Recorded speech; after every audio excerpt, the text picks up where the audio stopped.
আপনার এই অখণ্ড অবসরে ভাঙা কোমরে লম্বা লম্বা রুকু সেজদার চেয়ে ওই সুঠাম যুবক যে ব্যস্ততার ভেতর আল্লাহকে স্মরণ করে মসজিদে হাজিরা দিয়েছে, এটা ওনার বেশি প্রিয়।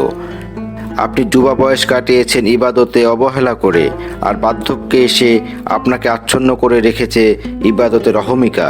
যে অহমিকার কারণে আপনি এখন অন্য আবেদদেরকে তাচ্ছিল্য করেন। বিশ্বাস করেন ভাই, আপনার মতো কপাল পোড়া আল্লাহর দুনিয়ায় আর একটা নাই। যুবক ছেলে, ছাত্র মানুষ, পড়াশোনা করে, মাথায় পরীক্ষার চিন্তা। ইকামত দেওয়ার সময় কোনো রকমে এসে জামাত ধরে, সালাম ফিরিয়েই দৌড়ে মসজিদ থেকে বেরিয়ে যায়। মাঝবয়সী রিকশাওয়ালা মসজিদের পাশ দিয়ে রিকশা চালিয়ে যাওয়ার সময় তার কানে আজানের সুর ভেসে আসে।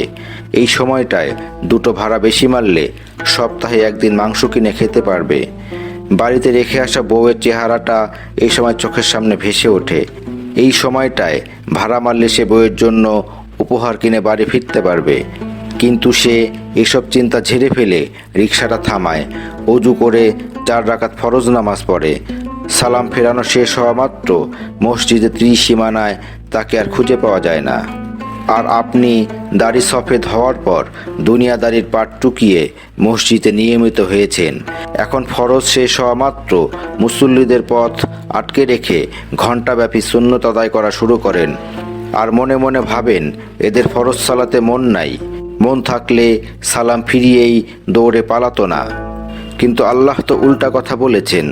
আল্লাহ বলেছেন, আপনার এই অখণ্ড অবসরে ভাঙা কোমরে লম্বা লম্বা রুকু সেজদার চেয়ে ওই সুঠাম যুবক যে ব্যস্ততার ভেতর আল্লাহকে স্মরণ করে মসজিদে হাজিরা দিয়েছে, এটা ওনার বেশি প্রিয়।